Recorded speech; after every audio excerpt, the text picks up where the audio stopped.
Okay, we are live, but we got to let it breathe just for a moment while we bring on Facebook and get everybody in the room, get this party truly started in earnest. And we are good. Welcome in, everybody, to the Huddle Up podcast.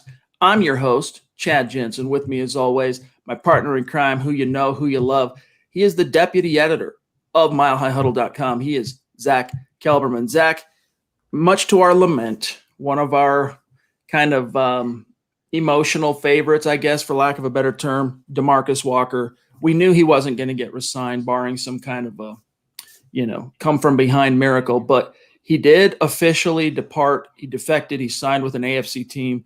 For the fans out there who missed it, recap what happened today. Well, this deal is not officially official just yet, but DeMarcus Walker took to, I believe it was Instagram, and announced that he's joining the Houston Texans, where he will reunite, of course, with Phillip Lindsay, the former Broncos running back. It sounds like it's a one-year deal, probably close to the veterans minimum, but as I wrote right there, the living legend is out of the Broncos building now. He has gone from Dove Valley, and a former 2017 second-round draft pick who the Broncos, Chad, wasted. In other words, the first couple years of his development, they tried him at outside linebacker, they moved him back to defensive end, but the last couple years under Vic Fangio, I mean, he really came on strong. Every time he was on the field, we remarked on this almost every podcast. Every time he's out there, he makes a play, whether it's a sack or a quarterback pressure or a tackle for a loss. He can do it all, and it's a shame that he never got a full ride in Denver, but I wish him well, and I hope Houston uses him the way he should be utilized. Part of the problem was for DeMarcus Walker, and one of the reasons why it was a huge head scratcher, including with our draft guys at MHH back in the day, which included Eric Trickle, which included Nick Kendall, Carl Dummler, was the fact that he was a formidable edge rusher at Florida State, but he was most definitely earmark him for hand in the dirt 4-3 defensive end. He was never the type that was supposed to stand up in a 2-point stance and be an outside linebacker and be able to kind of move in space a little bit. And so the Broncos right off the bat, what's going on here? Right off the bat, I know, snap into a freaking Kit Kat. I don't even know how to get out of that. That's crazy. All right, I'm gonna break off a piece of it, Chad. Oh, I see. I had to stop the share screen. It's coming right back. But anyway, he was miscast out of the gates based on scheme. All right, the Denver Broncos at the time in 2017 were running Vance Joseph's 3-4 scheme. Even though Vance Joseph traditionally had been a 4-3 guy, he came to Denver because of the personnel, operated a 3-4. Walker was never a fit for that. And so what did they do at first? They're like, well, no, we think we might be able to stand him up and play him as an OLB. Didn't work out. He lost some weight, and that was kind of a combination, Zach, of actually trying to get into a physical form that was a little better fit for OLB that would allow him to execute those responsibilities a little bit better, but also combined with he caught a really nasty bug that stuck with him for quite a while as a rookie, lost a lot of weight, continued to lose weight. That's right. All right, you cut to 2018. He's still trying to kind of fit in where he gets in. The last stand of Vance Joseph, not much to write home about. But even then, Zach, when he was on the field, the very few opportunities DeMarcus Walker had to see the field, he made plays. And that's the one thing about him that I'll always remember as in terms of his time as a Bronco. When he's on the field, he made plays. And then, as you said, when Vic Fangio got here and Vic said, look, if we're going to make some hay while the sun's shining with this guy, he's got 2 years left on his rookie deal, bulk him back up. We're going to play him as a 5-tech defensive end and hope for the best. And it was the best play of his modest, relatively brief so far NFL career, even though it left us all wanting to see more. Doghouses as well. He ended up getting in doghouse with VJ, doghouse at a certain point with Fangio. So this is probably for the best, but you're always going to wonder what could have been.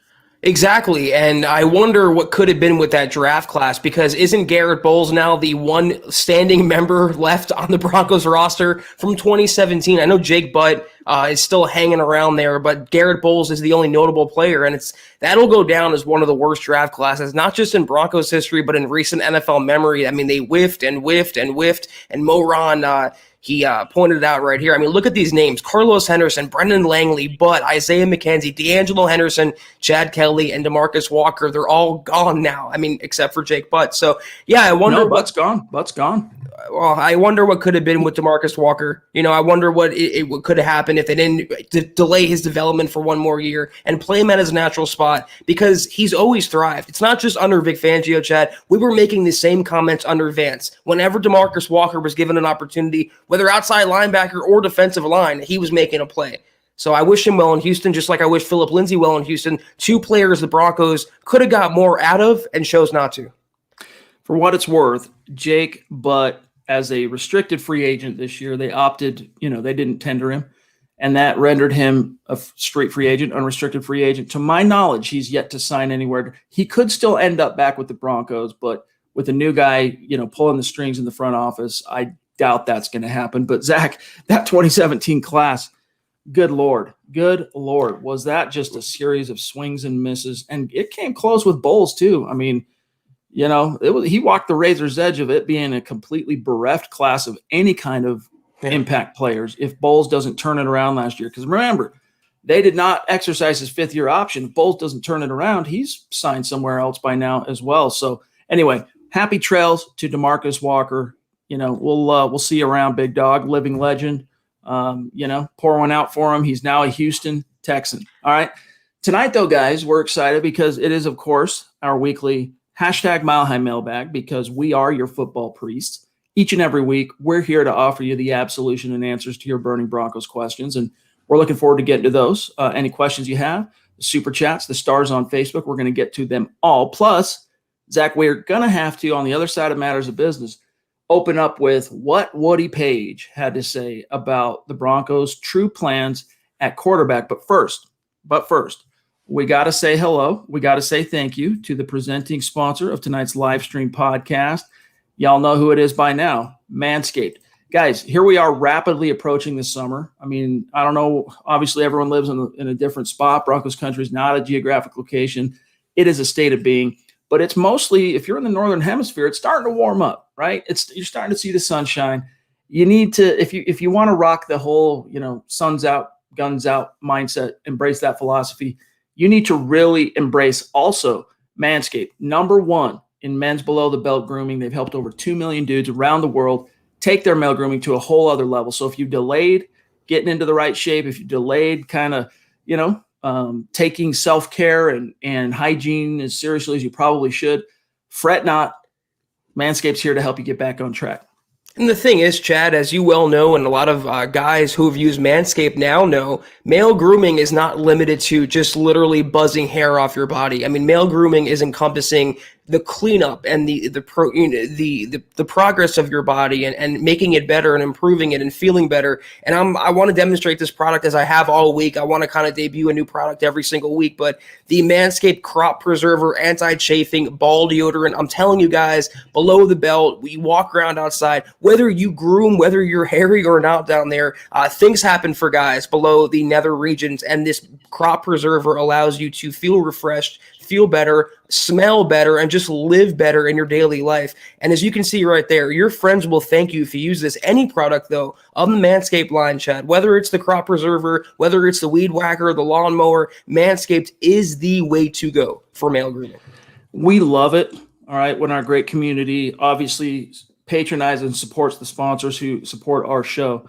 Shout out to John, who reached out with as a happy camper, as a very satisfied customer of Manscaped, providing us clear and direct evidence of his purchase under the code, all right, the checkout code Huddle. If you go to manscaped.com right now, you can pick of the litter, whether it's the Lawnmower 3.0, whether it's the Weed Whacker, the crop mops, the deodorants, the refined cologne, and you'll get 20% off plus free shipping if you use the code Huddle. And just like John, aka Primetime Puma on Twitter, your boys, that special lady in your life, they'll thank you.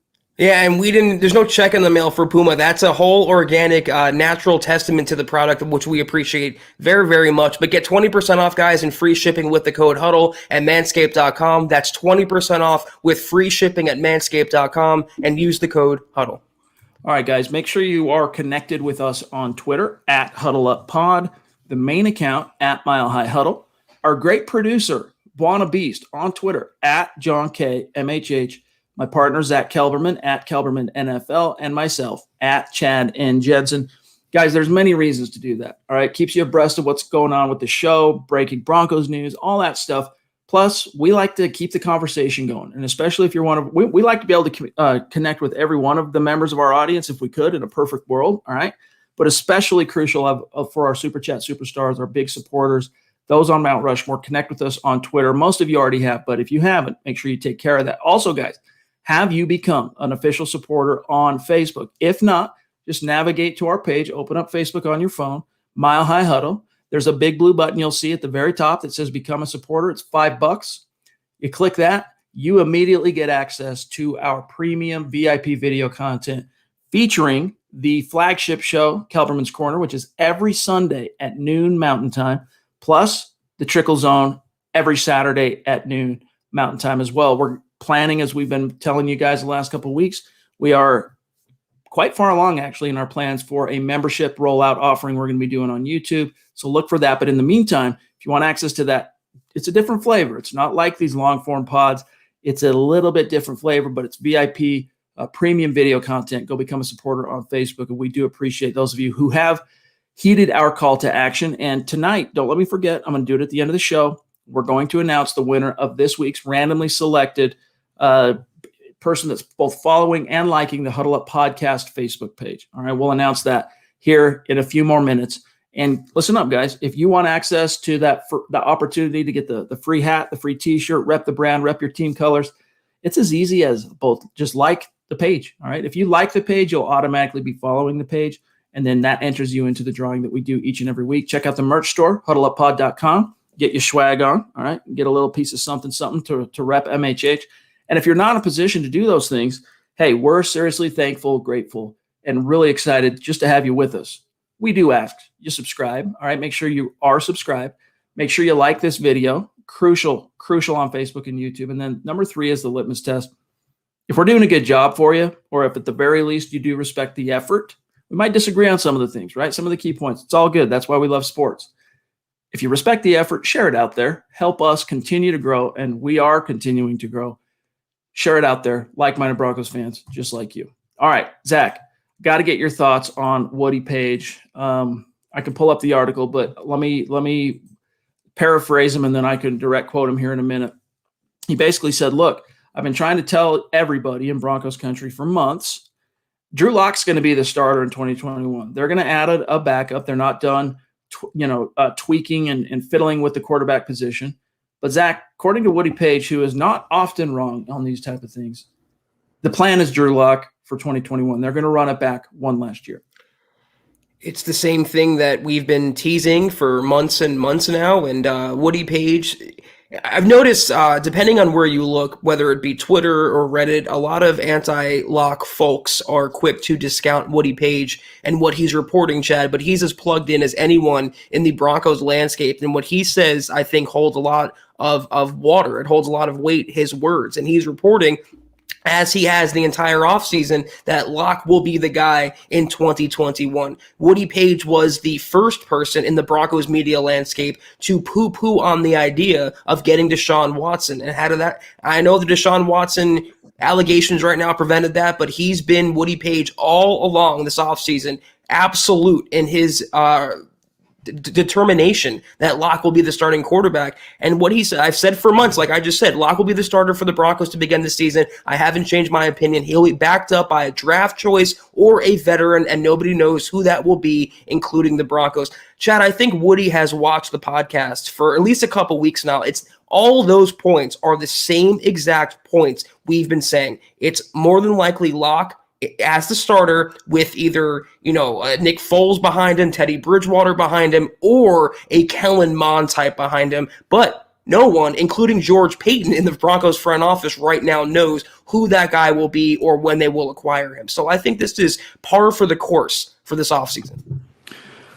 If the Broncos draft a quarterback, I think the earliest it's going to be, this is my prediction, would be late day 2.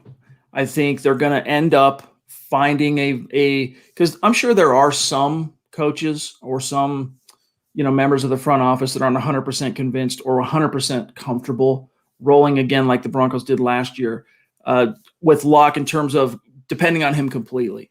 And with Jeff Driscoll as your backup plan last year, in a very untested Brett Rippon, it was a dangerous gamble, and the Broncos rolled the dice and ended up kind of blowing up in their faces because Locke got hurt in week 2. But nevertheless, there probably are some people in the building that would like some insurance. And I still think that insurance, again, it goes back to the notion of, do rookie quarterbacks help NFL teams win in a general sense as rookies, all right? More often than not, way more often than not, the answer to that question is a resounding no. So if you're going to continue to tweak the quarterback position and your priority is fail-safe, a veteran stopgap, a guy that could come in and play a quarter of the season if Locke gets hurt and keep the ship afloat, I'm sorry that, Vic Fangio's got to win now. He knows a quarterback in the draft is probably not the best option to help him do it. Never say never, and there are no absolutes in football, but the best bet's a veteran. And that's why I keep looking at the guys that are still out there. And honestly, it's the trade block guys that are speaking to me the most right now. As you mentioned, the top 2 candidates, Bridgewater and Foles. That's what I predict. And I know a lot of Broncos fans are going to be disappointed in that. I do think that Trey Lance and Justin Fields, one of those guys is going to drop. And I think one of those guys will be right there in the Broncos' lap if they want to take a swing. It's probably going to be Trey Lance. I don't think they'll take him. I think they run it back one last time with Drew Lock. There's one more name that's now available after today, and that's Kyle Sloter, who was cut from the Raiders this afternoon. So if the Broncos want to rekindle old flames with him, I'd be more than happy to cut Jeff Driscoll right now and sign Sloter. But this is what we've been saying. It's that George Paton or those in the Broncos building, maybe even John Elway, who I'm sure has an advisory role with George Paton being above him for this season, they have a lot more confidence and faith in Locke than those outside of the building, especially the fan base. So I think Paton has determined, unless his guy, and we don't know who his guy is in the draft, unless that guy could be Zach Wilson for all we know, unless that guy falls to him at number 9, I think, like you mentioned, he will run it back with Locke and use that pick. Might move down, might stay at number 9. He'll use that pick to address another area on the roster. If he wants to help Vic Fangio win this year, Chad, help the defense. A quarterback's not going to do anything for him. Guys, shout out to our superstars on Facebook, including Randy Jones. We appreciate you, my dog. Brad Murdoch, super stud. And an MHH bona fide Mount Rushmore superstar that really was, Zeus McPeak has been a catalyst to, what's up, Stu, to, what we discovered as a real opportunity to cultivate a community. Zeus, believe it or not, some of you might not have been with us long enough to remember this, but Zeus was a catalyst. He was a guy that helped the scales fall off our eyes. And we realized, man, what's possible on YouTube? This is really fun. We need to start dedicating more of our time to YouTube and our streams and all that. And Zeus, honestly, it was indirect. I don't think he necessarily meant to be such a big influence and such a big inspiration to us, but he most definitely was. So always great to see Zeus in the house. Love you, bro. The founding father of the podcast. And I feel like, Chad, he really, like you said, set the table for what Super Chad and the podcast has become. So, Stu, we owe a lot to you. And it's true. You tug at our heartstrings with your generosity and your support. Thank you so much. Give our best to the fam. Yes. And we'll see you soon. And any topics you want us to get to, you put it in the chat, Zeus. Anthony, what's up, bro? Good to see you. Been a minute, indeed. Great to have you back in the chat. He says it's been a whole month, probably. I don't know how long since I caught a live pod. Locke is still my guy. Let him hate. # prove the haters wrong. And there really are some haters, man. Every once in the blue moon, I'll turn on and listen to some of our competitors out there in the Broncos media landscape, whether it's the legacy media people on radio, whether it's the legacy people podcasting, whether it's TV, whether it's some of the competition out there in the podcast landscape. Zach, there's almost no people. You and I are almost the singular two voices, all right, in any way, shape, or form, really championing the idea of bringing back Drew and running it back, I should say, one last time. And it's not because we are some, head over heels suckers for Drew Lock. It's because we honestly believe, based on what this draft is, based on the current situation with the coaching staff, you chose to keep Vic Fangio, you chose to keep Pat Shermer. It's in the team's best interest to give it one last swing at the table. And another big factor, Zach, that we don't talk about and emphasize, I think, enough on this show relative to our opinions on Locke is the fact that the Broncos have really gone this far with him. It takes time, it takes TLC, it takes development, it takes sacrifice for teams to develop a young potential franchise quarterback. And the Broncos have finally put in that 2 years, 2 full seasons of that investment in Drew. Now's the time when traditionally that starts paying a dividend. You can't move off him quite yet. One last swing at the plate.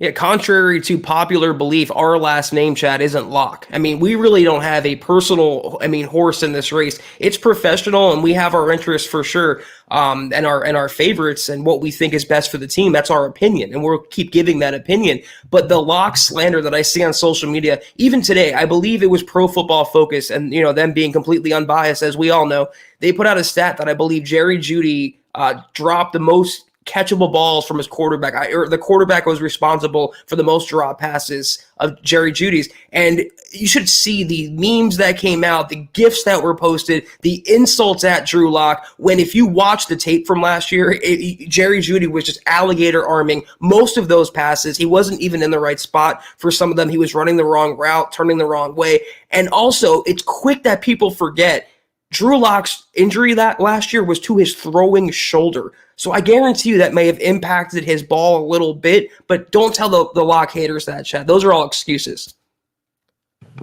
If you guys go and look at Jerry Jeudy's reception to target ratio, it is god-awful as a rookie, all right? Some of that had to do with the quarterback play because Drew was up and down at times.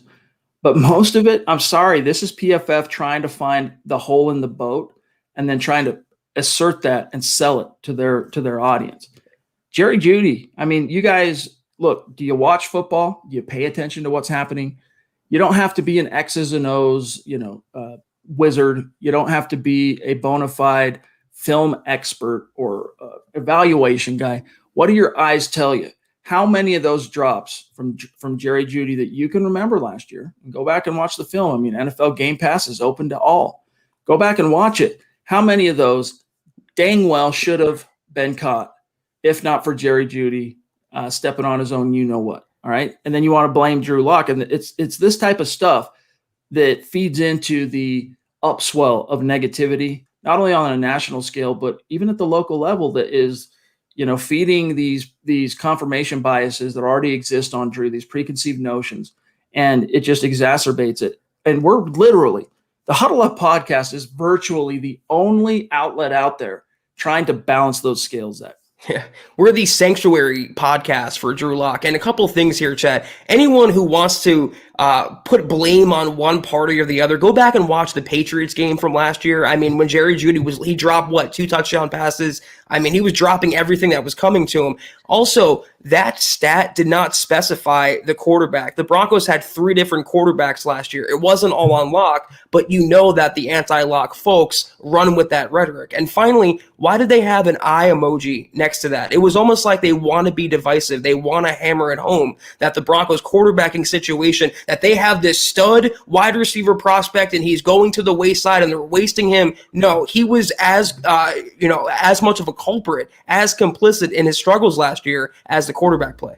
Yeah, poor Jerry Jeudy languishing in Denver, if not for better quarterback play, right?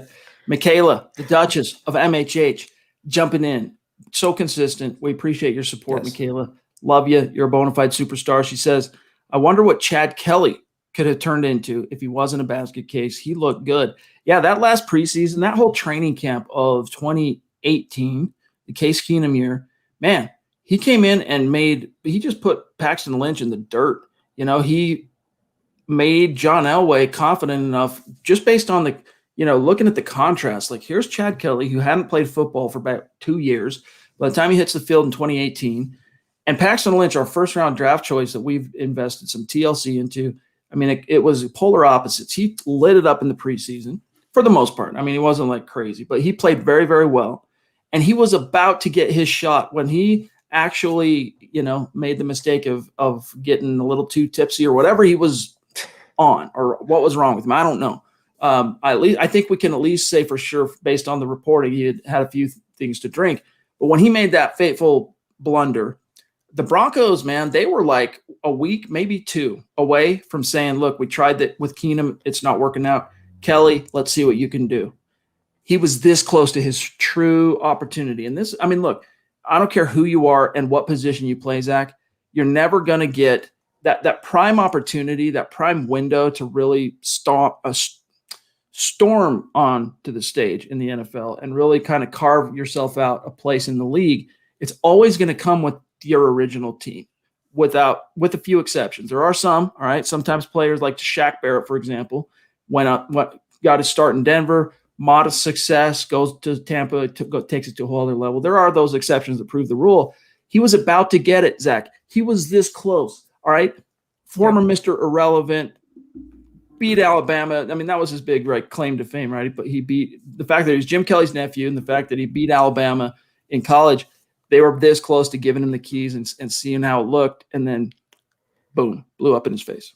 I'm just laughing to myself because I'm recalling the story. I remember reporting on it, Chad, back for 24/7, and he got drunk.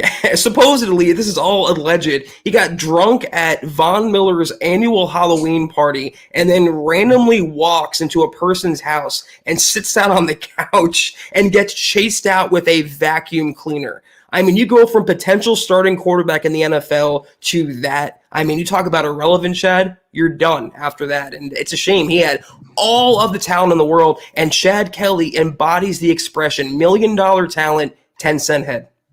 Yep, swag. El Bronco, thank you for bringing up this topic. The other scuttlebutt from today was Mike Garafolo of NFL Network reporting that the Broncos, we've been saying, hey, keep an eye on DaeSean Hamilton.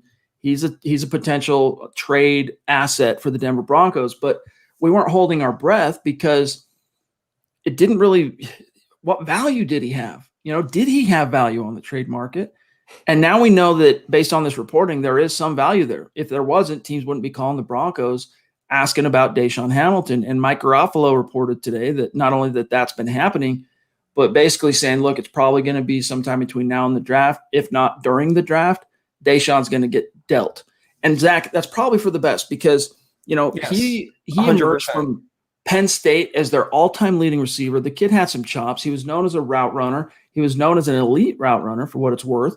And even though he had some a solid connection with Drew in 2018, he was asked to start down the stretch when the Broncos had traded away Demaryius.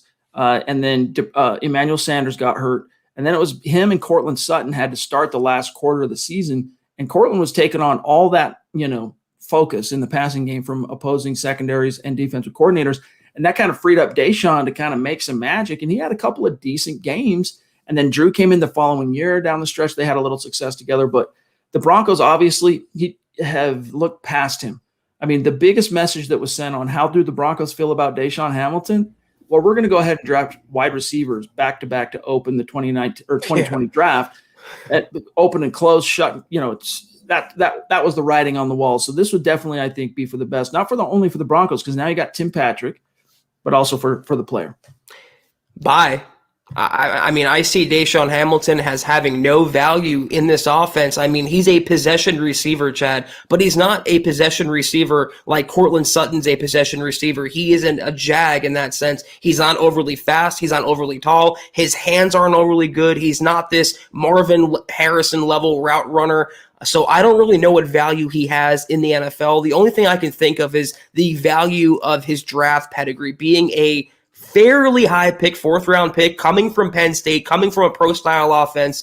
He was billed for his route running, but I didn't see anything overly impressive with that. So I think a team that needs a receiver, like desperately, they would give up a conditional 7th round pick, if that, for him, and I would gladly take it. I mean, this is a guy who I didn't want to overtake Tim Patrick. And I'm so happy the Broncos decided to put all their investment, relatively speaking, into Tim Patrick, because as possession guys, Chad, he's a lot closer to that Cortland Sutton scale than DaeSean Hamilton is, and I'm not going to miss him at all. I think he messes with the chemistry of the offense, and I think the younger guys, namely Tyree Cleveland, will benefit from Hamilton's departure. And Tyree was impressive at a couple of points. Much more last season, especially in that season finale in the first half. Another good case of breaking out in one half and then disappearing in the other. Albert Knoppers, one of our longtime superstars and a great supporter on Facebook, jumping in with a question, Zach. What will happen next week during the draft? So this is a pretty open-ended question, but let me amend it just a little. If you had to put a bold prediction, not necessarily a player, but a position, a maneuver, what do you predict the Broncos do on, April 29th? So we're 2 weeks from, it's not next week, it's the week prior or week after. I actually have an exclusive report. I have some information I want to share with the Broncos on our podcast. The Broncos are going to make a draft pick. They're going to draft a player next week. That's my bold prediction. Yes. And we will, seriously though, I think they will take a non-quarterback. If we want to make it bold, gun to my head right now, I'm with Chad. Whether a quarterback falls to them or doesn't fall to them, I don't see them trading up for one. I think it's even more likely they move back in round one than trade up for a quarterback or even acquire a quarterback. So Albert, right now, we don't know what's going on. I don't even think George Paton knows concrete what he wants to do in the draft come April 29th. But I think bold prediction-wise, non-quarterback in round one. If I had to place a bet on it, right, gun to my head type deal, I'm saying that the Denver Broncos, and it depends on how the board falls. It depends on which non-QB prospects, the true blue chip guys, may or may not be there at pick 9. I think they trade back. I think he tries to package something with a Washington or New England or a team that's just coveting a specific prospect, trades back, still takes a good player, right? A good player that could be blue chip, somewhere in the mid to late teens, early 20s. That's my bold prediction for what it's worth, Albert. Burn the Guitarist, a.k.a. Zachary. Good to see you, bro. Appreciate you. And if you ever want to come on the show, man, hey, the invitation's out there. Let us know. He says, hey, guys, I'm liking our roster. Much excitement for next year.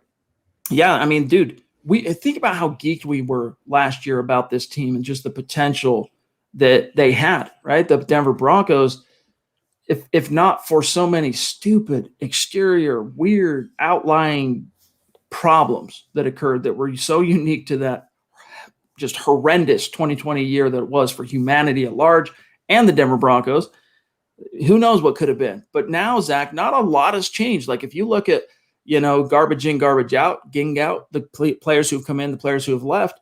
The players who have left, with the exception of Phillip Lindsay, maybe DeMarcus Walker, they're +3. They've brought in and gained more than they've lost.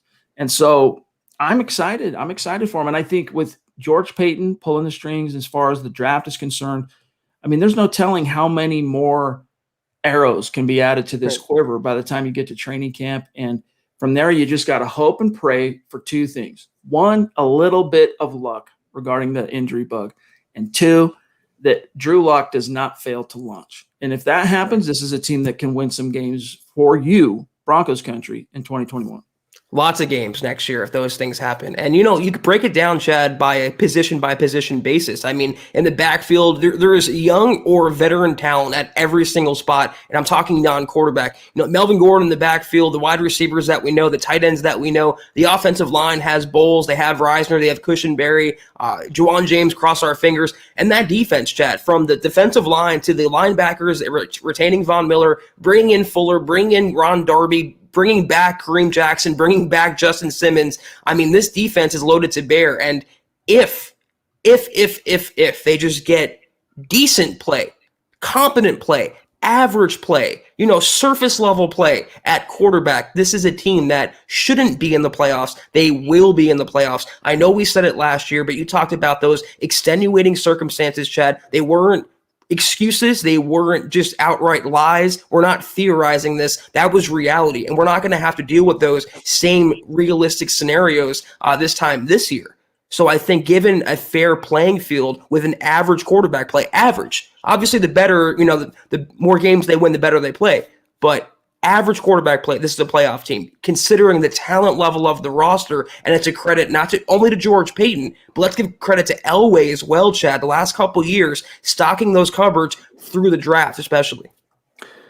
Gabe, a newer name on Super Chat, jumping in. Gabe, welcome. Thank you. Make sure you connect with us on Twitter. He says, what do you guys think if the Broncos were to draft Lance or Fields and use either of them to trade for Deshaun Watson if he suits up, or if his suits were to clear up? Hashtag Denver Broncos for life. I mean, dude, that is so far outside the bounds of the plausible at this stage, Gabe. Even if Deshaun Watson didn't have the legal pitfalls that he's currently trying to navigate, the idea of, I mean, I can think of 2 instances where something even remotely similar occurred in NFL history. That's how rare it would be. And that is the Baltimore Colts drafting John Elway, knowing that they were then going to turn around and trade him. And then, of course, the San Diego Chargers drafting Eli Manning at pick number 1 in 2004, knowing that they were going to trade him. The Giants drafting Phillip Rivers and then that swap. It's so rare. But, who knows, man? It's the NFL. Anything's possible, I guess. But I just don't see that as being viable. I think the AI in Madden would decline this trade. It's very implausible. Why would the Broncos do it? I mean, you can argue that Trey Lance or Fields, they have higher upside, a higher ceiling in the NFL than Deshaun Watson, whose ceiling I think we've seen by now. So why would the Broncos flip that quarterback and also draft picks on top of that, picks plural, for someone like Deshaun Watson, who may or may not even play this season? I think he'll end up on the commissioner's exempt list for his allegations. So no, Deshaun Watson, that ship sailed a month ago when all these things first came up. It's either Drew Lock or a rookie this coming season. All right, we got David Kilgore, one of our Mount Rushmore superstars. We had him on the show, I want to say 5-6 weeks ago, something like that. It was great to get to meet David face to face, so to speak. Appreciate you, my friend. And seriously, that level of generosity, I mean, it just means the world to us. Thank you. It allows us to continue to bring you this content on a day in and day out basis. So appreciate you, DK.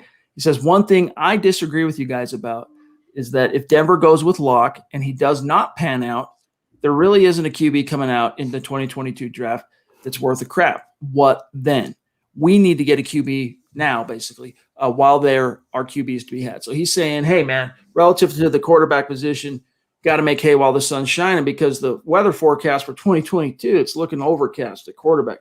Let me tell you something, though. Again, David, I got to remind you something.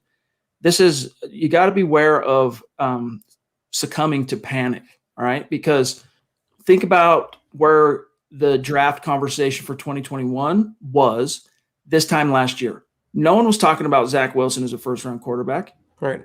No one was talking about Mac Jones as a first-round quarterback. And frankly, no one was quite yet even talking about Justin Fields as a first-rounder, let alone Trey Lance.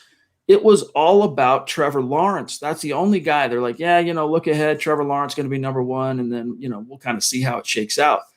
Dude, that's just the way it is. I can promise you right now, quote me on this, all right? April 15th, 2021.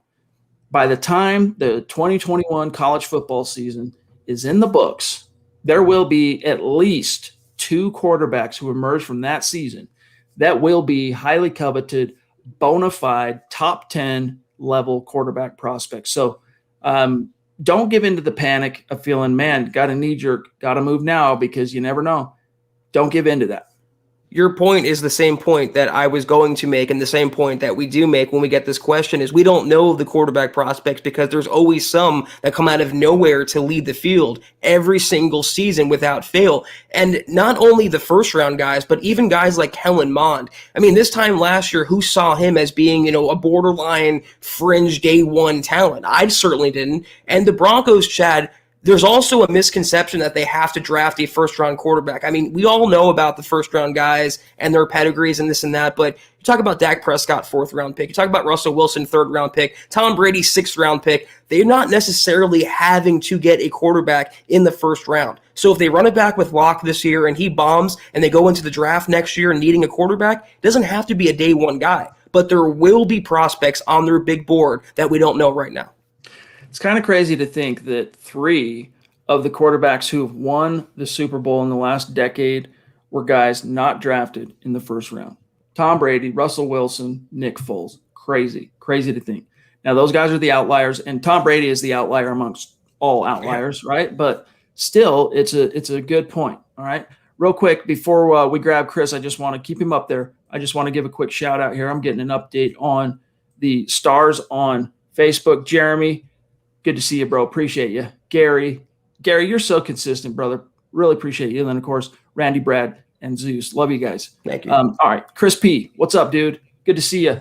You need to create a Twitter account, my dog, because I look for you every time you super chat after the show to tag you and give some thanks, shout you out. And there's a billion Chris P's probably on Twitter. So reach out, create an account, or if you already have an account and maybe you're already following, do one of these and say, hey, guys, it's me, Chris P. from YouTube. We want to follow back and keep tabs. He says, howdy, just happy to be here. We're happy to have you. Thank you, Chris. Jeremy on Stars on Facebook. Tim Patrick is better than Jerry Jeudy. I think Tim Patrick was better than Jerry Jeudy last year. I'll go with you there. I'm not going to say he's better than Jerry Jeudy on a macro sense or the ceiling or whatever. But, hey, man, Timmy P., he defied every and all expectation last year.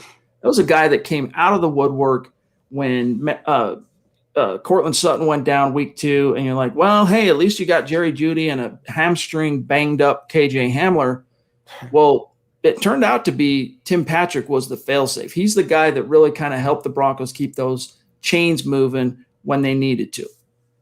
TP is deserving of a starting job somewhere in the NFL. Obviously, maybe not with the Broncos. They have their receivers, but I mean, this is a number 2 guy, a prototypical, consistent, reliable possession guy, a mini Cortland Sutton. That being said, though, Jerry Jeudy's ceiling just dwarfs that of Tim Patrick. So I don't think he's better. I think his short-term floor, like you said last year, Patrick was better. But overall, the course of their careers, if Jerry Jeudy meets his ceiling, I mean, it's massive.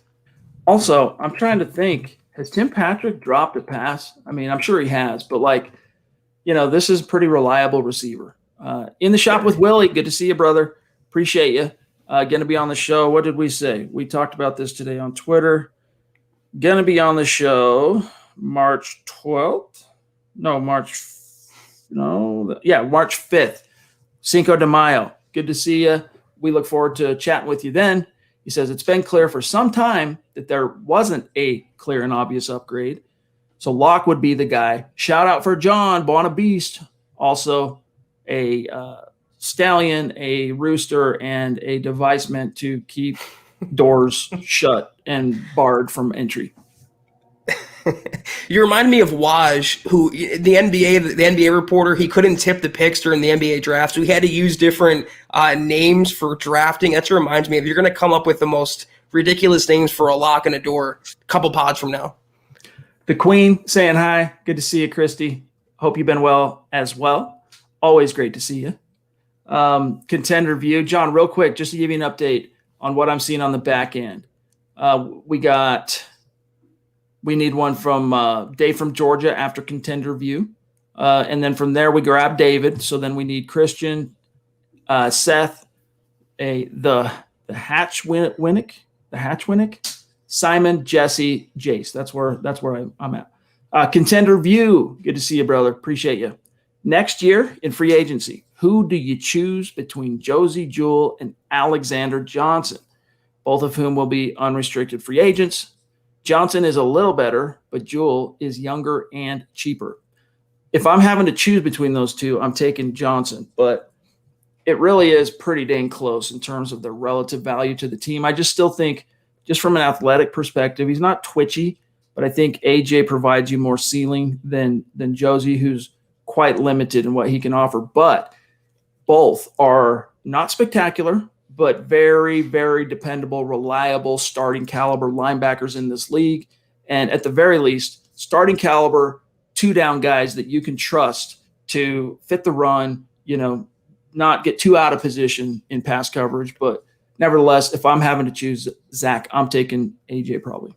Well, if they're both UFAs, though, why would Jewell be cheaper? They'd be the same cost, which would be nothing. You have to negotiate. So I in that sense, would be taking Alexander as well. I think he's they're not great in coverage, but I think you can do more with him. I think he has more playmaker instinct, and he makes things happen, and he brings the energy to the defense. I don't see Josie Jewell doing that. I mean, he's a great run stopper, but AJ really is almost like the PG-13 Derek Wolfe. He has all the animation and all the intensity and the ferocity of Derek Wolfe, but a little, less of a potty mouth. Sorry, my mic was being weird there. Team Joe Kick, aka Christian, good to see you, bro. He says, hey, boys, 2 weeks till the draft. What do you guys think is the most likely thing to happen at this point? Trade up for a QB, trade down, stay at 9. If it was between those three things, Christian, I'm still saying trade down, but to me, it comes down to trade down or stay at 9. I am not projecting that the Broncos trade up. That's the least likely thing to me, is trading up for a quarterback. And the second least likely to me is the Broncos drafting a quarterback. So right now, it depends on how the board breaks, I feel like. When the 7th, 8th picks come in, where those players stand, who's available, who's not, that will dictate whether Peyton stays at 9 or moves down. But I can tell you this right now, Chad, he has contingencies in place for both scenarios. All right, we got Dave from Georgia coming up here, I believe. Unless I miss it. Oh, we got him. Here we go. Dave was on the show last night. It was really great to catch up with you, my friend, and just get to know you a little bit better. Appreciate everything you do for us and everything you mean to our community here. He says, I'm disappointed that Walker signed elsewhere. Defensive line depth becomes another big priority. Hashtag Broncos country. Hashtag let them hate. Yeah, it's definitely on there. Like, it's on the list of priorities. You don't want to ignore it, but let's just walk through it real quick. Starting trio up front, Shelby Harris, Mike Purcell, Draymond Jones. The depth as it stands today, Shamar Stephen recently signed, former Viking, former Seahawk. Sosa, a.k.a. McTelvin Najim, all right, last year, 3rd-round pick, so the team has some pretty high hopes for him. And then, who am I missing? Deshaun Williams, who emerged last year as a real scrappy lunch pail kind of guy that you can really use in a pinch. So, it's passable to me. I think you could go into the season with those 6 guys as long as you stay relatively healthy. But I'm still with you, Dave, that in a perfect world, you want one more dynamic young guy that can help you maybe a little this year and develop. Chad, they actually had that young guy we keep forgetting about, Isaiah Mack, who they signed this offseason. I think he might have been George Payton's first out-of-house signing, former Patriot and former Titan, I believe. I mean, he's a defensive tackle, but he can play 5-tech as well, 3-tech. He can move around the defensive line. And when you give Bill Kollar any sort of prospect, I mean, he's made everyone into what they are that's played for the Broncos, from Derek Wolfe to Shelby Harris. You give Isaiah Mack to him as well, that's another iron in the fire. So they're going to address that through the draft, Chad. They're going to add a defensive lineman, but as is right now, they can get by, and their starters alone are imposing. Mack is built like a brick, house, 6'1", 300 pounds, undrafted out of Chattanooga 2 years ago. Spent time with the Titans, Patriots, and then signed by the Broncos. His stats in the league, let's take a quick look. PFR, Pro Football Reference. He's appeared in exactly 21 games over his 2 years in the league, 1 start with Tennessee in 2019. He's got a sack and a half on his resume. He's got, a dozen tackles and a few QB hits. So, yeah, we'll see. I mean, I'm not going to lie.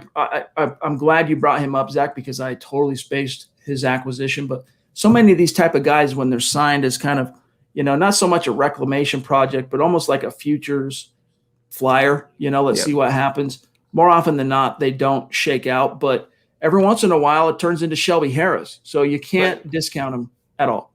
I just remember this move was made like right after the season, and it couldn't become official till after the Super Bowl. So the Broncos obviously had eyes on Isaiah Mack, and they wanted him in the building to some extent. So not as a starter, not as even a key backup, but some guy to develop under Bill Kollar, and it's nice having him there. You never know what could happen. We got another newer name, Zach, on Super Chat, and I'm not sure that I'm going to pronounce this even remotely close to how it should be pronounced. The Hatchwinnick. The Hatchwinnick. Appreciate that very generous Super Chat, my friend. Thank you. Welcome. Connect on Twitter. We'll keep tabs, keep the conversation going there, and we'll keep an eye out for any questions or topics that are on your mind here in the chat. Seth Harmon, good to see you, bro. Appreciate you. And I just realized after, I think it was yesterday, I remembered that we are connected on Twitter.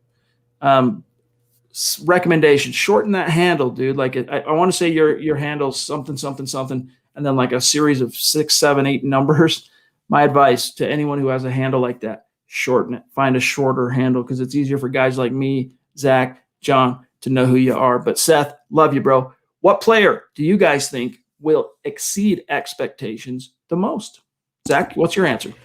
I mean, expectations are subjective. I always go to, in this kind of question, Draymond Jones, because I think not a lot of Broncos fans are expecting him to blow up this coming season. I think they think he'll be a solid starter. I think he has Pro Bowl, if not all pro upside in that defense. Exceed expectations. Jerry Jeudy's up there. I mean, considering the drop-filled season he had last year, I think he will blossom in year 2, might even be a 1,000-yard guy. But expectations are, like I said, subjective. It's what would be successful and what would not be. I'm going to say Drew Lock, all right? And I'm going to say it with some confidence and with some authority as well. I really do have some optimism and some confidence that having 2 years in a row in the same scheme, even though we have our doubts about Pat Shurmur, even though at times last year we really scratched our heads schematically, are the Broncos running the right thing here based on their personnel? And a lot of question marks on the scheme, but still for Locke to not have to learn a new scheme this year, to have the same position coach year over year, to have the same play caller in his ear on game day, and all those factors, I think, plus you're getting Cortland back. It's another year throwing to Noah. It's another year throwing to Jerry and KJ. Alberto will come back at some point in 2021. I'm going to answer Drew Lock with some relative confidence and authority. That's a really good answer, and I think the appropriate answer to the question is identifying the players that might be, doubted right now, that might not meet expectations. Because you look at the roster, everyone's pretty much set in stone right now. I mean, who could you pinpoint? I mean, Jawan James at right tackle, that's a wild card. I'm not ready to say he's going to exceed anything, though, Chad. I mean, I'll believe it when I see it. I think Drew Lock is the best answer to that question because he is the biggest question mark on the team, and it's up to him whether they sink or swim this year. Simon, one of our great superstars up there, north of the 49th parallel, proving that Broncos country is a state of being, baby. It's not a geographic location. Love you, Simon. He says, what's up, guys? If Trey Lance falls to 9, you have to take that man. 100% Lock gets 2021, but isn't Lance's upside too high if he falls to 9? Peyton is drafting for the long-term success of the Broncos, not for Fangio to keep his job. There's definitely some truth to that, Simon, what the last thing you said there, that as a GM, you have to balance both the short and long-term priorities in terms of what's best for your team. Sometimes those things conflict. And in this case, I'm sure there will be times for Peyton where he kind of has to lean one way or the other. Like, all right, this prospect I know can help us long-term. I don't think he's going to help us so much in 2021, but I'm going to take the chance, draft him, and vice versa. Hey, this guy, I'm not sure exactly what his long-term potential is, but he fits a need that we just got to have today. I'm going to go ahead and take him, roll the dice. But when it's all said and done, I still don't think, Zach, the Broncos take a quarterback. And I disagree, Simon, that Lance is such a no-brainer option at quarterback that if he's there at 9, like you just run the card down to the podium. There are some real questions with Trey Lance. Now, look, I've turned on the film. I've broken him down. I've looked at him. There is a lot. I mean, you can pretty quickly have your jaw hanging at the floor. And it's one thing that I really like that Scott Kennedy says with relative to level of competition is, does it really matter what the level of competition is so long as the player in question is dominating his respective level of competition? And Lance most certainly did that at North Dakota State. And there's a lot to like about the guy, but he's very one-year wondery. He's very raw still. He's very boom or bust. I'm sorry to tell you. He's not a lockdown, guaranteed superstar in the making, although he probably, that ceiling, that potential is there. I'm still passing on Lance if he's there at 9. And I'm taking either the best trade offer I got to move back or the best blue chip guy, non-quarterback position available to me.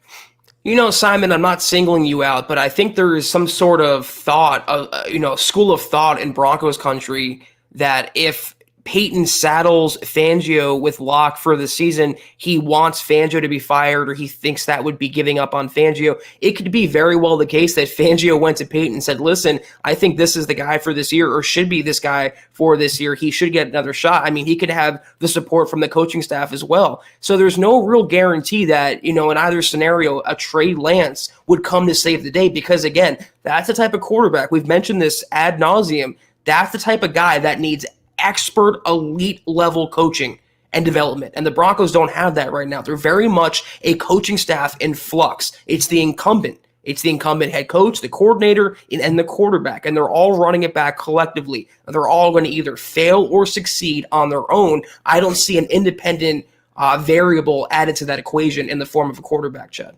And that's the thing, by the way, straightforward 07, who we got to know a little bit last night for the first time, jumping in with a super sticker to say, how's it going? Hey, it's going well, man. Appreciate your support. The one thing that people are, a lot of fans, a lot of media omit in their analysis of what's going to happen at quarterback and trying to project and predict, what Peyton's going to do, is what you just said. The fact that the Broncos held on to Vic, the fact that Vic held on to Shermer, the fact that Shermer held on to Shula, that dictates so much of what is the obvious thinking. All right. And so it's all about keeping the band together and one last swing at the plate, hoping and praying to the football gods that you get some luck from the injury bug. Because again, I really do. I think that's the only thing that I really worry about relative to this offense finally launching with Drew as the trigger man, is just a little luck on the health front. If Drew gets hurt again, which is very possible, I mean, he's now been hurt each of the seasons he's been a pro and missed time as a result. Barring that, I really think this is an offense that can do some things. You need a little luck, health bug, all that stuff. But nevertheless, Zach, I still think that that's the biggest factor people continue to miss out on. Now, if real quick, if Vic Fangio had been jettisoned when John Elway stepped up to the podium on Black Monday and said, hey, guys, I'm taking a step back. I'm going to be president of football operations only. We're going to hire a GM. If 2 hours prior to that, he had fired Vic Fangio, and then that new GM had come in, picked his own head coach, picked his own OC, picked all that stuff, and really starting from scratch, starting over, then I would be leaning significantly more toward all of these possibilities for a quarterback in the draft. But that's not what happened.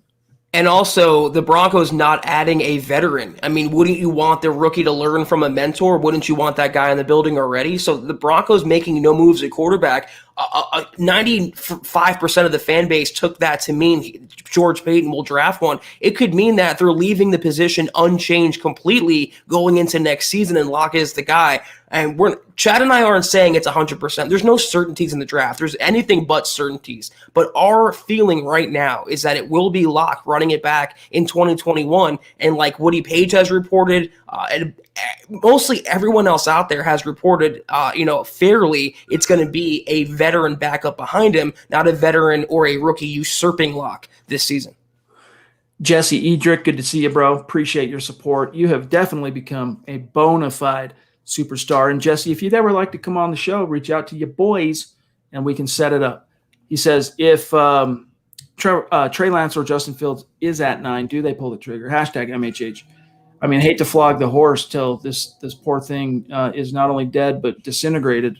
I don't see it happening. I really don't. Could very well happen, though. I mean, we're leaving that option open, of course, but we think it's unlikely George Payton will swing for the fences when he really only needs a ground rule double this coming season. I'm going to butcher his name. I always do. Jeremiah Owos. Oh man, JOK. Let's just say JOK. The Notre Dame Owusu Koromoa. I think I got it down. There you go. Linebacker, safety hybrid. What is he? He's kind of a tweener.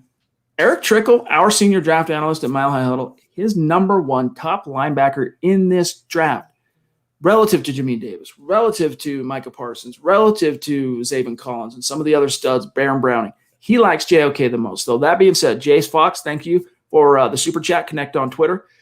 JOK is a better fit for us than Parsons. That may be true in terms of scheme. I do agree with you on that. I don't want the risk that Parsons comes with in coverage. JOK can cover and delivers hits. What do you think? Schematically, like the perfect immediate fit, I would probably agree with you on that, but I still think Parsons' upside dwarfs JOK. Now, I'm not the in the trenches every day, grinded out on film guy like Eric and so many of our great draft guys at MHH. That's I don't have time to do that stuff. I got to bring you guys the content. I got to write the articles, do the podcast, make the videos. That's what Zach and I are doing every single day. So we're not quite as rolled up in our sleeves, in it. I still think just on my study of both players, Parsons' upside is here, and JOK's is still pretty. I mean, it's up there, but I still think Parsons dwarfs it in a relative sense. Yeah, and I'm not okay taking JOK at 9, whereas Parsons, I'm okay with that, Chad. Obviously, a trade back and grabbing Parsons is ideal, but you're talking about a guy in JOK that's better in coverage than Micah Parsons, and I don't think that's debatable, but as an overall linebacker, I think Micah Parsons is better. He's more of a prototype. He's more of a 3-down guy. He's more of a foundational piece of your defense than JOK is, who's more of a dime backer, a safety, tweener, linebacker weapon, and he's great for covering running backs, receivers, tight ends. It's what the Broncos need. But I believe, and I don't think I'm wrong here by saying this, you can teach Micah Parsons to cover. Vic Fangio, Ed Donatel, Reggie Herring, Chad, Bradley Chubb, Von Miller, they can teach Micah Parsons to be a little better in coverage, or at the very least, hide those deficiencies and exploit his strengths. And the strengths of Micah Parsons are many, and they would make this defense from a top 5 defense, I think, into a top 3 defense. Guys, real quick, we are at the 1 hour mark, and we got to keep it pretty tight tonight. John, let me just tell you real quick what I see. Obviously, we got Johnny here we're going to grab, and then we got Daniel, Dale, Connor, Willie again, and then we're good to dip on out. So let's grab Johnny, one of the co-hosts of the Nothing Rhymes with Orange and Blue podcast, alongside his best bro in the world, Isaiah, 1127, superstar from last night. We talked about Isaiah. Forgive us, Johnny. He says, not the only pod. Fall's talking about championing Drew. The Nothing Rhymes with Orange and Blue podcast is a let him hate all day, every day. Drew Lock is our QB. Love you guys. Hashtag spirit animals. Yeah, forgive us, Johnny. Forgive us. Keep it up, dude. Keep rocking that. The secret to success with anything in life, including starting a podcast from scratch with no platform. Dedication. Just don't stop. Let nothing stand in your way. You'll feel your way through it. You'll bump your head. You'll, screw up here and there. You'll have your successes. Don't let anything discourage you. Don't let any negative feedback get in your head. Just be you. Just be Isaiah. Just be the Nothing Rhymes with Orange and Blue podcast, and stay dedicated every single day, every single week. And if you keep that nose to the grindstone, I mean, guys, it took us. Mile High Huddle has existed since 2014, and we had a lot of success early on. Don't get me wrong. All right. But the podcast, Zach, you and I were doing it for, a year and a half before we started doing it more on YouTube. And we were grinding away, and it was good. It was solid. We have 20 some odd thousand people that listen to our RSS feed as a podcast, on demand after the fact. But it was nothing compared just to the relative energy and juice that it has now. And if we would have at any point during that period gotten discouraged, Zach, or said, you know what, man, this guy didn't like my take on this, I'm going to take my ball and go home, we wouldn't have eventually stumbled onto this great, great platform, this great community, this great audience that we have. So just stay committed, bro. And also stick to your guns. Don't give in to the mob that wants Lock on, or don't give in to something that you don't believe in, Johnny. If you're a Drew Lock supporter, if you're a Let Him Hate supporter, then say that proudly and say that loudly. I would have so many more followers on Twitter, and my articles would get more clicks, Chad, if I gave in to that mob mentality, and I refuse to. I will always be myself. I will always be independent and unique, because I feel like that resonates with the audience, and I think our audience at least can attest to that. Guys, if you seek out any of the entrepreneurial kind of guru giants out there that are the philosophers in the field, they'll tell you that it doesn't matter, especially when it comes to anything creative, whether it's media, music, art, TV, podcasting, whatever. If it's a creative endeavor, right? That the one thing that no one out there in the world can compete with Zack Kelberman on is being Zack Kelberman. He's got the market cornered, for better or for worse. All right. Chad Jensen got the market cornered on being Chad Jensen, for better or for worse. So lean into being Johnny, lean into being Isaiah and let the chips fall. Daniel, good to see you, bro. Thank you for that super chat, my dog. Hey, fellas, been watching since the end of last season. Keep it up. I'm all for Parsons and maybe getting back into the first. Hashtag MHH, hashtag let him hate. That's really cool, Daniel. Appreciate you. Connect on Twitter, bro. Your thoughts on Daniel's super? I would love this. And this is the scenario where I feel like George Paton could really thrive in if they move down, let's say, and grab Micah Parsons at 13, 14, 15, and then use that capital to come back up and grab, I don't know, anyone, Chat. Najee Harris, Jabril Cox, Jamin Davis, Kellen Mond. Whoever they don't take in the first round with their first pick, they can take it with the second pick. So they can go inside linebacker corner, inside linebacker safety, inside linebacker offensive lineman, inside linebacker quarterback. That would be, I think, the move that's more likely for Paton is trade back initially. And then once he surveys the field and surveys the board and he has that extra ammunition, he starts to use that to move up for his other guy. And it might be, Chad, moving up in round one, late round one for Caleb Farley. So imagine this. You end up with Micah Parsons and Caleb Farley, who should be healthy by the time this season rolls around, the two of the best defensive prospects in this draft. That'd be pretty incredible. Dude, that would be the dream. That would be the absolute dream. John's all about the Oklahoma State tackle, Tevin Jenkins. I wouldn't mind 20, it. Be a steal. I agree, dude. 9, little too rich for me on Jenkins at anywhere like 20 and beyond. I'd be all for it, dude. That guy is just, he's a stud in the making. And I think with Mike Munchak, good Lord, what he could become. Connor Klein, good to see you, bro. Appreciate you. Are you on Twitter? I've tried to find you just to shout you out, tag you after the shows and whatnot, but no luck. So if you're on Twitter, do one of these. Oftentimes, I got to remind people the handles. If you're already following us on Twitter, one of us, both of us, all of us, so many times the YouTube handle is different than the one on Twitter. We can't connect those dots without you doing this. Hey, it's me, it's Connor on YouTube, Connor Klein, and my handle on Twitter is, Sharpshooter72 or something, right? So make sure you do that, Connor. Hey, guys, how are y'all? Quick question. What's the draft pick in the first round that would really disappoint you? Also, how do you feel about a Hamilton trade? I think a Hamilton trade is foreordained by the football gods. It's probably in the best interest of the Broncos, best interest of Hamilton. So I'm all about it. But what would disappoint me? A quarterback would disappoint me. Just telling you the truth. I just don't think that's what's in the best interest of the Broncos today. All right. So that's my answer. And specifically Mac Jones, he would really disappoint me at 9 or anywhere else. And Woody Paige, I'm not high on. There's a couple other prospects that I would want the Broncos to avoid. I can't remember Gregory Rousseau from Miami, the defensive end pass rusher. That guy has so much bust potential. Leave that for the later rounds. Go for a safer prospect in round 1. But by God, please no Mac Jones. Yeah, Anthony Wicks on Facebook. We agree with you. Like, this is the put up or shut up. There are no more excuses. You're going to get a mini camp of some sort. You're going to get a preseason of some sort. You're probably going to get a very traditional training camp. This is it for you, Drew. It's either this is your time to shine, man. And if you can't do it, it wasn't meant to be. And the Broncos got to spit you out. They've chewed you up. Now they got to spit you out. So good point, Doug. Tim says we need a plan B for right tackle.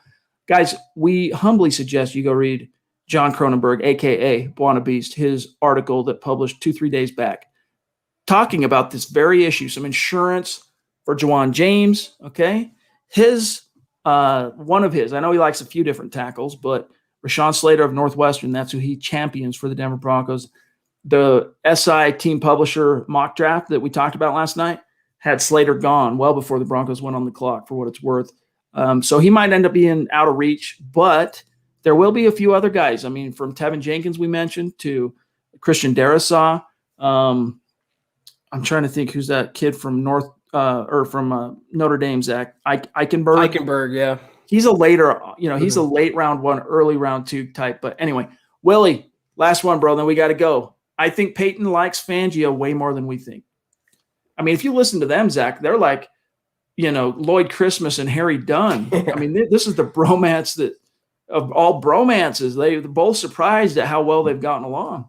We've heard that too, though, about Fangio and John Elway after Elway fired Vance. And, Fangio was more his age. He was more from his era. They got together. But you know what's going to dictate that, how much he likes him, is winning. If they win this year, he'll love Vic Fangio. If they lose this year, it's business. And that means buy Vic Fangio. Nothing personal. You didn't cut it here. It's time to go. All right. I think this is the last one. From Daniel Dennis, another guy that has been really strong lately. Connect on Twitter, my friend. Appreciate you. At this point, I'm in love with Jamin Davis, Kentucky linebacker. He can't play the run, but his coverage is amazing. Why risk Parsons relative to his off-the-field concerns when Jamin is exactly what we need? I'll pick one bone with you on that, Daniel, and that is I think he can play the run. Coverage is probably more Jamin Davis's strong suit. That's his calling card right now. But, yeah, dude, I'd be all about it. At 9, probably not. If you traded back, definitely a target I'd be looking to land. It's the same comparison to me, JOK versus Parsons versus Jamin Davis. I mean, you can target the guy that's better in coverage. You can target the guy specifically for what you're looking for, maybe at a better value. But Parsons is the best prototypical linebacker in this draft class. And he also can play inside or outside. He can be an edge rusher. He can be off ball, and you can teach him to cover. You can work through those deficiencies. I just think whoever gets Micah Parsons is going to get some sort of a value in the top 15 picks or so. I was really Nick Kendall said something the other day on Broncos for Breakfast with Scott Kennedy and himself that he is reminded that Parsons reminds him of a young Devin White. Devin White's still young, but I mean, a Devin White coming out in that, like if Devin White would have come out the year prior that he did, he came out in 2019, but if he would have come out the year prior, still a very talented, obviously gifted player on film, but still kind of rough and raw around the edges, lacking some football acumen. And a lot of that acumen, guys, when you see someone that jumps off the page when you're or off the screen when you're breaking down film and you go, dude, that's a smart football player. Like this guy's got some football IQ. Clearly, he's picking up on this. He's anticipating that. That is honed and developed through experience, right? That's how you become an expert at anything. That's how you really develop any part of your intellectual acumen. So Parsons could end up being that caliber player. I think he might even have a little more upside. He's a bigger, stronger guy than Devin White. So I don't know. Nevertheless, Zach, before we get out of here, one last thank you to the Facebook supporters and talk about what you got cooking for Sunday. And I'm going to pull up the winner for the giveaway from today's Huddle Up Pod Facebook page. Sunday's going to be good. I'm going to keep you guys waiting until then. I want to just add one thing about Devin White. He really blossomed and bursted onto the scene this season, Chad. And not to take anything away from him, but he was benefited from playing with Levante David and playing with Shaq Barrett. What would Micah Parsons benefit from? Playing with Von Miller and Bradley Chubb. So the similarities are definitely there. And I will say this, if I were to tell you, you can put Devin White in this Broncos defense right now, raise your hand if you would sign up for that. Raise your hand if you wouldn't sign up for that. I mean, I don't anticipate many people turning that down. It's the missing link for this defense, Chad, is a dynamic off-ball inside linebacker. It's the last missing piece. You add that, you have a top 3 defense that can take you and win you playoff games. All right, I'm popping in the name right now. Got to spell it out. Here is the winner of this week's giveaway. Now, again, if you guys want to enter in to our weekly giveaway, a hat, a mug, a t-shirt, all you got to do is go like the Huddle Up Podcast Facebook page. Easy, simple to do.